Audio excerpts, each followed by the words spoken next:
Hi, இன்றைக்கி சிம்பிளான sleeve design தான் பார்க்க போகிறோம். நான் 3 லைன் ஜெரி த்ரெட்டால் கொடுத்து முடிச்சிடுறேன். கொடுத்ததுக்கப்புறமா ஒரு லைன் வந்து சுகர் பீட் கொடுக்குறேன்.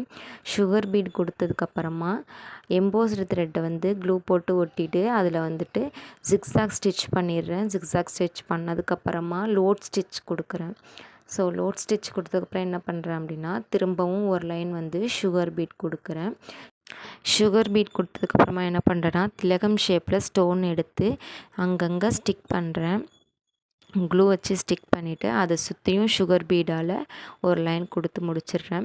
அதுக்கப்புறம் அங்கங்கே கேப் இருக்கு இல்லையா, அந்த கேப்பில் என்ன பண்ணுறேன்னா, ஒரு 4 பீட்ஸ் சுகர் பீட்ஸ் எடுத்துக்கிட்டு 1 பீட் வந்து 2 mm பீட் எடுத்து ஒரு லைன் மாதிரி போடுறேன். ஸோ இது ஃபுல்லாக வந்து அந்த கேப்பில் கவர் பண்ணிவிட்டு அங்கங்கே புட்டாஸ் மாதிரி கொடுத்து இந்த டிசைனை முடிச்சிருக்கேன். இந்த டிசைன் பிடிச்சிருந்தா மறக்காமல் லைக் பண்ணி ஷேர் பண்ணுங்கள்.